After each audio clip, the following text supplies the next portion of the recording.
Greetings, relatives, and thank you for allowing me to be in your space today. My name is Christina Mayorga, lecturer. Before I begin, I would like to do a land acknowledgement to the Nishinan, Miwok, and Maidu.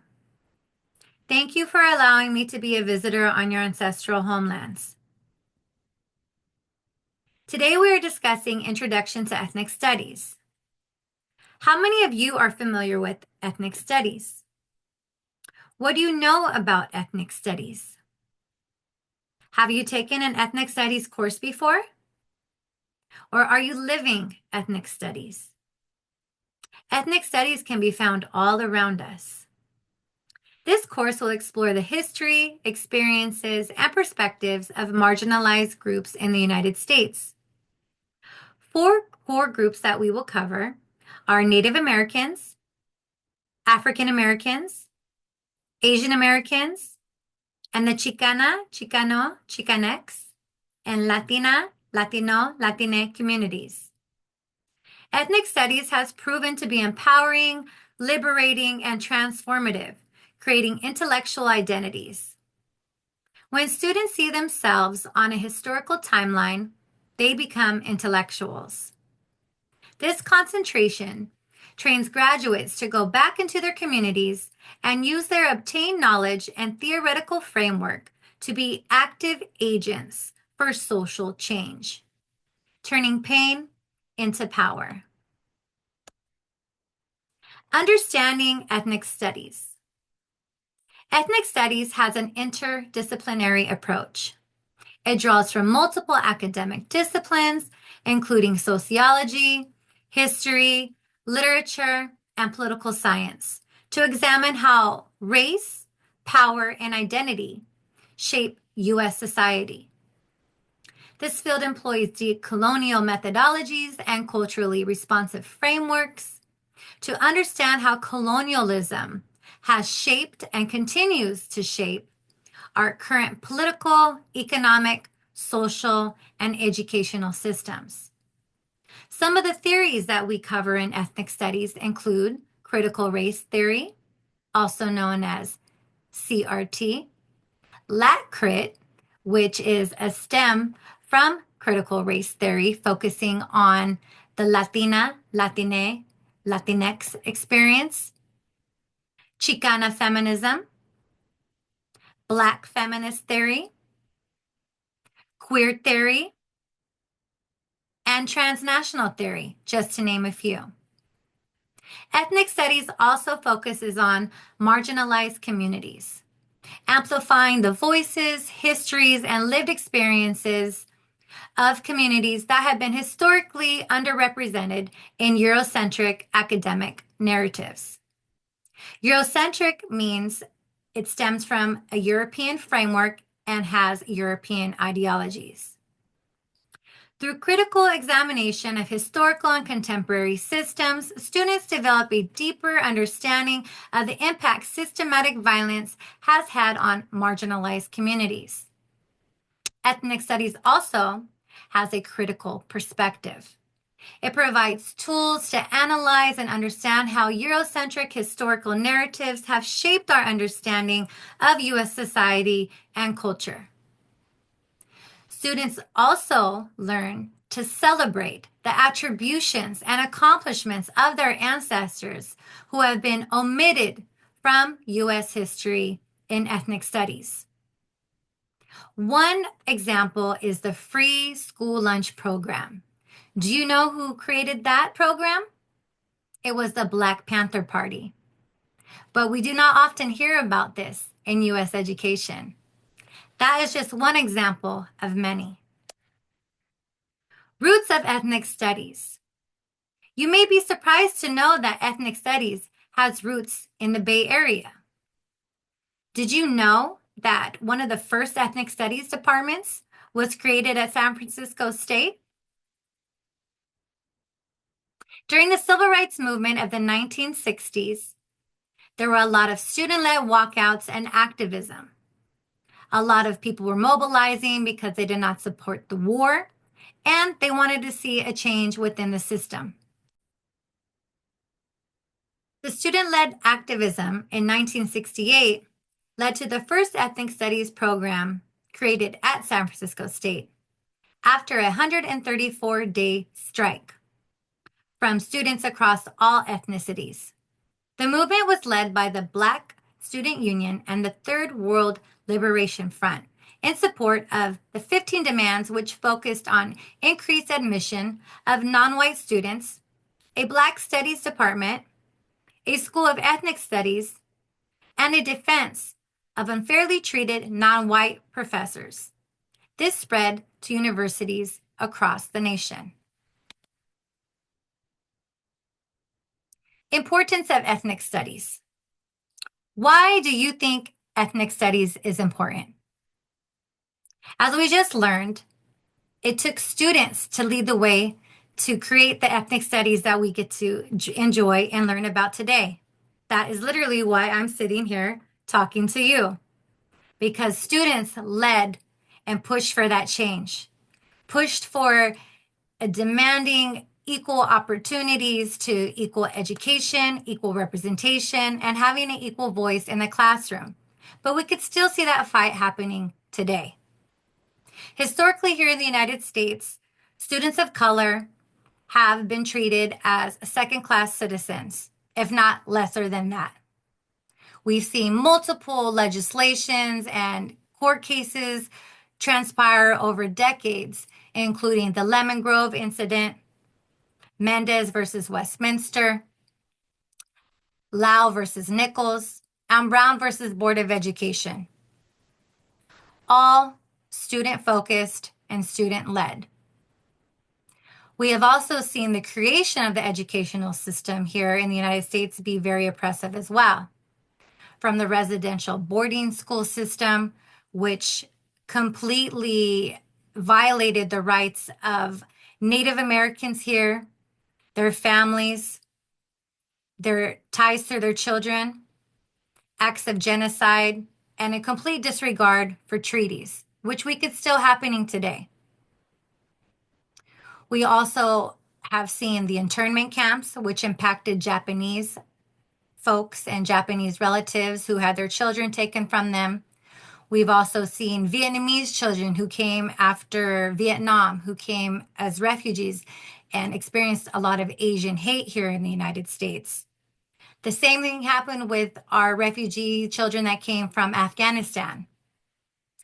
A lot of children there experienced Islamophobia while they came here into the United States, trying to assimilate into this Eurocentric narrative and ideology of what an American is. The California Core Standards and Requirements still has assimilation, assimilated, and assimilate listed all throughout their document, to the extent that you can see that the educational framework here is designed not to educate, but is designed to assimilate children and people to fit a cookie cutter description of what it is to be an American, or what the United States defines as American. We could still see that happening today. And now with our undocumented children who are being targeted by ICE. Now we have a system that is allowing federal agents to go into classrooms and interrogate children on documentation status when it's not illegal to be unauthorized in the United States. That is a civil violation. It's the same thing as jaywalking.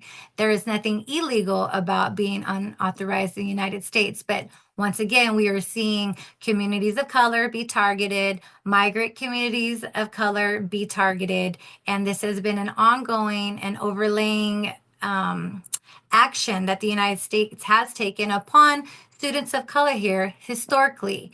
Now, not only for decades, but centuries.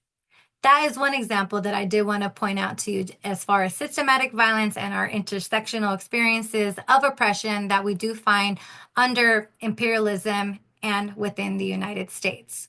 So, the importance of ethnic studies.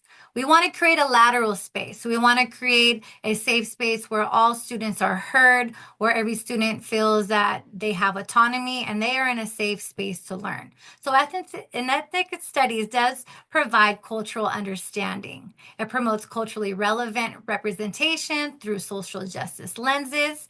It challenges the inequality. It addresses systemic racism, sexism, phobia such as transphobia, Islamophobia, and injustices. And it provides representation. It ensures underserved communities and marginalized groups have their autonomy and learn about their narrative, infusing ethnic studies pedagogy in every aspect of academia. We can find so many magnificent people from different cultural backgrounds, people of color, different genders, socioeconomic status, religions, linguistically, just having so many variations. We can find them in every field, from mathematics to science to art to literature to the medical field, right? And just highlighting these amazing human beings and getting back to that human experience is something that ethnic studies provides, and that is providing that equal form of representation in a classroom setting. Looking ahead, so for this course, the course objectives are we are having an ethno-historical analysis of the Native American, African American, Asian American, and Chicana, Chicano, Chicanx, Latina, Latino, Latine experience in the United States, examining cross-cultural knowledge and understanding of peoples from North America, Africa, Asia, Mexico, and Latin America. By examining the cross-cultural knowledge and evaluating the history of these ethnic groups, this course aims to inspire, invoke action, and uplift social consciousness. Some of the key points that we will go over are intersectionality, race and fascism, levels of oppression, imperialism and colonialism, capitalism, systematic violence, treaty violations, U.S. legislation and apartheid, resistance and solidarity, hegemony and versus sovereignty. Student learning outcomes are we want to analyze the historical, social, political, educational, and economic factors impacting vulnerable communities in the United States. Explain how the influence of race, gender, socioeconomic status, language, and culture has shaped the colonization experience here in the United States. Describe the theoretical foundations of ethnic studies and how they apply to the understanding of Native American, African American, Asian American, and the Chicana, Chicano, Chicane, Latina, Latino, Latina studies here in the United States. Wouldn't it be amazing if students learned early on that African American history and Black history did not start with slavery? We don't learn about how West Africa was already present here in the Americas long before the Europeans. And even the Chinese were here long before the Europeans. That's an example of this Eurocentric academia that many children and students are exposed to, and just even the society as a whole. There were already millions of people inhabiting the Americas when the Europeans came here, but yet we're not taught about that in school. We're not taught about world trade was already going on. We don't know anything about Tenochtitlan, which is modern day Mexico City, an empire that was built on water and fed over 500,000 people daily and was considered one of the largest empires on a global scale and had so many different communities coming from all different regions of the world to trade and participate in different economic factors. And we know that Europe knew about this place. And this is something that we are not taught at our K through 12 system. And that is part of the unlearning experience that we do go through here in ethnic studies, which is beautiful. So many people, they embrace ethnic studies. They love to learn about ethnic studies, about their culture, about other people's culture. But every once in a while, we will get a little bit of pushback because the unlearning experience, it does require that we put up a mirror to ourselves and self-reflect about what we have been taught and mistaught, right? But it's not our fault that you don't know that you don't know that you don't know. The point is, when you do know, now what are you going to do with that information? Benefits of ethnic studies. So, did you know that ethnic studies graduates actually have a 20% higher graduation rate? The student engagement rate is higher, and their critical thinking and analytical analysis is also higher. Career and social advantages of ethnic studies. It gets you ready for the workplace. It gets you ready for your educational and your communication skills, enhances cross-cultural communication abilities, and your civic engagement as well, encouraging the engagement and social responsibility we just have as human beings. One fun fact that I got to learn about was women actually make up 75.5% of ethnic studies graduates, and I'm happy to say that I am a part of that stat, while males make up 24.5%. This academic concentration removes the stigma of gender inequities and generational poverty from disadvantaged communities. Personal growth through ethnic studies. So, with ethnic studies, you really get a sense of belonging, positive identity, and empowerment. So, empowering students to become the agents of change, because really that is what we do need in this society. We need our students to be retaining and reaching their academic goals. And it's our responsibility as educators to make sure that we are setting our students up for success, because they really are the change of tomorrow. Everything we do today is going to have an impact for 7 generations. So it's up to us to be mindful and to pass the torch and encourage the youth to keep striving and keep reaching for those goals. And ethnic studies is definitely a concentration that does provide that.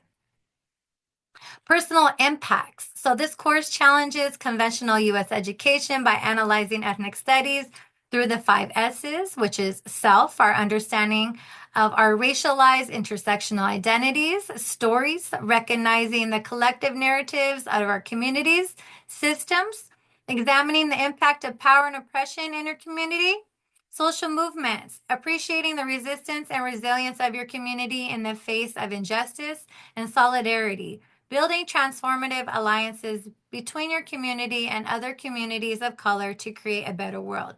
Unlearning requires patience and introspection. We're all in this journey together. It's been great. Thank you for having me, and I look forward to hearing from y'all.